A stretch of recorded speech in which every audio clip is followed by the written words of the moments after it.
नमस्कार, आप सभी का स्वागत है। दरअसल उत्तर प्रदेश में बीते दिनों मंत्रिमंडल का विस्तार किया गया, कई नए मंत्री बनाए गए, कई नए मंत्रियों को ज़िम्मेदारी दी गई कि भई आप जो है आने वाले दिनों के हिसाब से अपने-अपने मंत्रालय को सँभालते हुए नज़र आइए, सरकार को मज़बूत करते हुए नज़र आइए क्योंकि 1 साल का वक़्त सरकार का रह गया है और आने वाले 1 साल के भीतर उत्तर प्रदेश में चुनाव होना है। तो ऐसे में जो नए मंत्री बनाए गए उनको लेकर कई सारी बातें कही गई कि भई कुछ लोग नाराज़ भी थे, कुछ लोग खुश भी थे क्योंकि जिन लोगों को नहीं मिला मंत्री पद वो खासे नाराज़ भी दिखाई पड़े। लेकिन यहाँ एक समस्या यूपी सरकार के सामने और आ रही है कि देखिए 5 दिन लगभग मंत्रिमंडल विस्तार को हो चुके हैं। अभी तक किसी भी मंत्री को मंत्रालय नहीं दिया गया जो अपने आप में ये बताने के लिए काफ़ी हो जाता है कि क्या अंदर खाने में आपस में कोई तकरार है, क्या अंदर खाने में आपस में कहीं कोई कह सकते हैं कि मतभेद दिखाई पड़ते हैं। आप देखेंगे कि लगभग 5 दिन का वक़्त हो गया है, लेकिन अभी भी मंत्रियों को उनके विभाग नहीं बाँटे गए।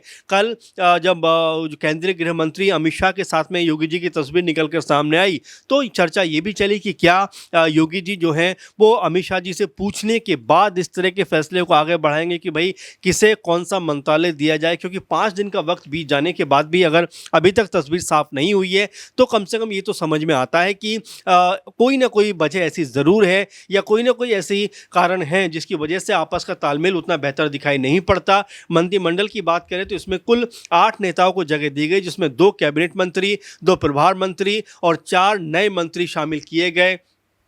मंत्रिमंडल विस्तार में पूर्व भाजपा के प्रदेश अध्यक्ष जो थे भूपेंद्र चौधरी, मनोज पांडे को कैबिनेट मंत्री बनाया गया। वहीं अजीत पाल सिंह और सोमेंद्र तोमर को प्रमोट कर स्वतंत्र प्रभार राज्य मंत्री का दर्जा दिया गया। इसके अलावा कृष्णा पासवान, सुरेंद्र दिलेर, हंसराज विश्वकर्मा और कैलाश सिंह राजपूत को राज्य मंत्री के रूप में शामिल किया गया। अब अगर इनकी बात करें कि भाई इनके जो विभाग हैं उनको बंटवारा होने में या उनका जो मंत्रालय वो दिए जाने में इतनी दिक्कत कहाँ पे आती है, तो पता चलता है कि इसको लेकर माथापच्ची चल रही है कि भाई इन मंत्रियों को विभाग कौन सा दिया जाए। खास तौर पर जो 2 नए कैबिनेट मंत्री और 2 स्वतंत्र प्रभार मंत्रियों के विभाग तय करने में सरकार और संगठन स्तर पर लगातार मंथन जारी है, यानी कि कहीं ना कहीं आपस में वो तालमेल यहाँ पर नहीं दिख पा रहा है। इसीलिए अभी तक जो मंत्रालय है वो यहाँ पर नहीं दिए गए और देखिए 4 से 5 दिन का ये वक्त निकल गया है, तो अपने आप में काफ़ी हो जाता है कि भाई 4-5 दिन जो है बहुत ज़्यादा हो जाते हैं कि जब सब कुछ तय है, जब सब कुछ पता है कि भाई ये जो नए मंत्री बनाए गए हैं, जब इनको शपथ ग्रहण हो गया है, तो आखिर इनको फिर इनका मंत्रालय दिए जाने में ऐसी दिक्कत क्यों आ रही है। 5 दिन के वक्त बीत जाने के बावजूद भी बंटवारे को लेकर अब भी तमाम अटकलें क्यों हैं। इसी बात को लेकर कल जब योगी जी दिल्ली पहुँचते हैं,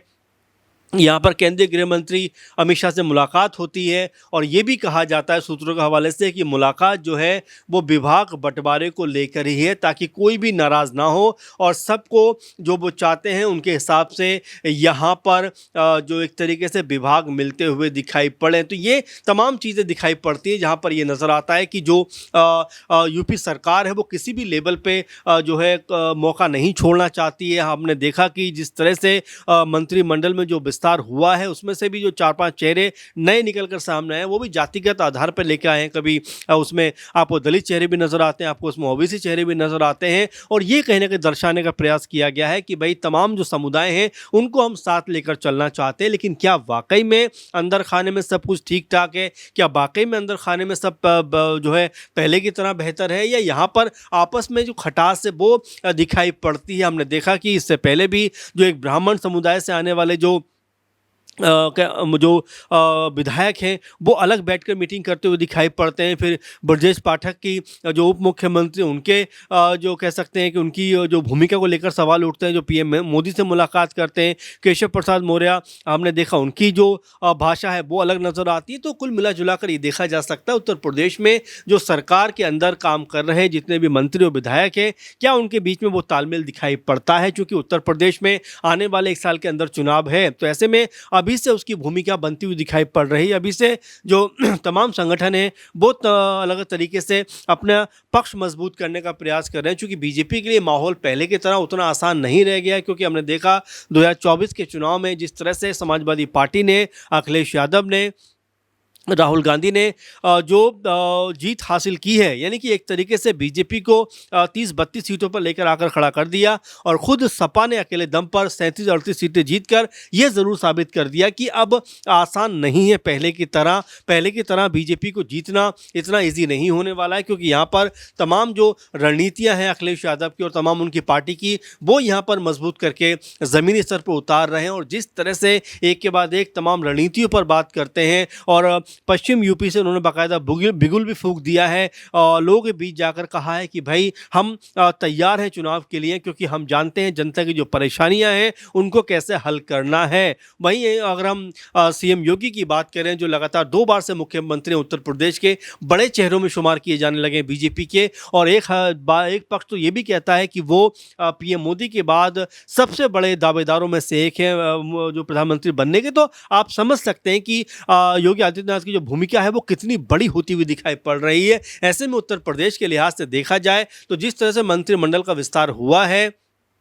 उसमें जो चेहरे निकलकर सामने आए हैं वो चेहरे भी कहीं ना कहीं ये दर्शाते हैं कि बीजेपी जो सत्ता में अभी है उत्तर प्रदेश में, वो सभी समुदायों को साधने का प्रयास कर रही है, सभी को अपने साथ लेकर चलने का प्रयास कर रही है। और इसी वजह से इस सूची में जो नाम आप देखेंगे तो उसमें आपको दलित चेहरे भी नज़र आते हैं, आपको ओवैसी चेहरे भी नज़र आते हैं। तो कहने का अर्थ यही हो जाता है कि योगी लगातार हर पहलू के ऊपर निगाह बनाए हुए हैं। अब चूंकि चुनाव को बमुश्किल साल भर का वक्त रह गया, तो ऐसे में हर रणनीति के ऊपर, हर चीज़ के ऊपर जो है सरकार या योगी सरकार कह सकते हैं कि अपना दिमाग लगाए हुए, अपना ध्यान लगाए हुए, कहीं भी कोई लूप होल नहीं छोड़ना चाहते, क्योंकि उनको पता है कि जिस तरह से 2024 के चुनाव में, लोकसभा चुनाव की बात करें तो उसमें जिस तरह से समाजवादी पार्टी ने बीजेपी को पछाड़ा है, कहीं ऐसा ना हो जाए कि 2027 के चुनाव में यहाँ अखिलेश यादव एक बड़ा खेल करते हुए नजर आ जाए। इसीलिए वो हर पहलू को निगाह में बनाकर रख रहे हैं, और कोई भी अगर कहीं पर फंसते हुए नजर आते हैं तो आप देखेंगे कि वो आला कमान के पास जाते हैं, वो दिल्ली जाते हैं और यहाँ जाकर वो बाकायदा जो बड़े नेता, खासकर अमित शाह, जो बीजेपी के चाणक्य के तौर पर देखे जाते हैं, उनसे जाकर मुलाकात करते हैं, बातचीत करते हैं कि भाई इसका हल कैसे निकाला जाए, जो मंत्रालय बांटने हैं वो कैसे बांटे जाएं। क्योंकि मंत्रालय बांटने को लेकर लगातार ये भी कहा जा रहा है कि देखिए आपने मंत्री तो बना दिया, आपने मंत्री पद की शपथ तो दिला दी, लेकिन 5-6 दिन बीतने के बाद भी आखिर आप मंत्रालयों का बंटवारा क्यों नहीं कर रहे हैं, जबकि साल भर से कम का वक्त बचा है सरकार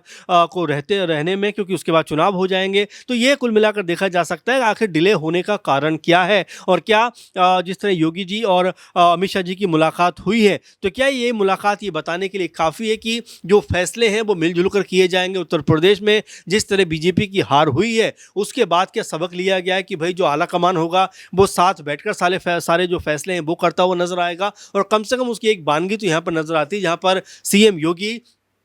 और जो गृह मंत्री हैं, केंद्रीय गृह मंत्री अमित शाह जी, वो बैठकर बातचीत कर रहे हैं। तो क्या इससे कोई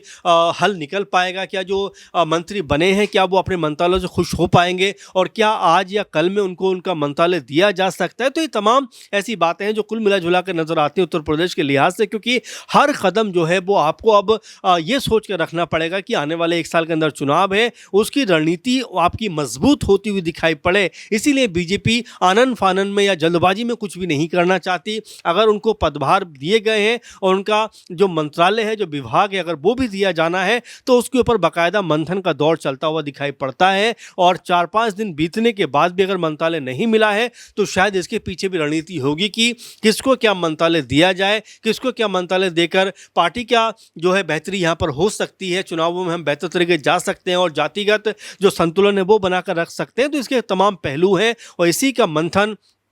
योगी जी और जो अमित शाह के बीच में हुआ है, वो ये बताने के लिए काफ़ी है कि आने वाले दिनों में यूपी में बीजेपी अपनी स्थिति को और मजबूत करना चाहती है, अपनी पकड़ को और मजबूत करना चाहती है। और यही वजह है कि यहाँ पर जो विभाग हैं उनका बंटवारा बड़ा सोच समझ कर किया जा रहा है, इसीलिए इतना दिन का समय शायद लिया गया। अब इसको लेकर आप क्या सोचते हैं कि क्या वाकई में उत्तर प्रदेश में बीजेपी के लिए चुनौती जो सामने खड़ी है अखिलेश यादव या समाजवादी पार्टी के रूप में, क्या उनको संभालना इतना आसान नहीं होगा? और क्या सीएम योगी भी अब समझ चुके हैं कि बिना आला कमान को साथ लिए उत्तर प्रदेश में सरकार को बनाए रखना उनके लिए आसान नहीं होगा? क्या कहना चाहते हैं, क्या सोचते हैं, आप ज़रूर कमेंट करके बताइए। फिलहाल के प्रोग्राम में इतना ही। आप लगातार बने रहिए। धन्यवाद।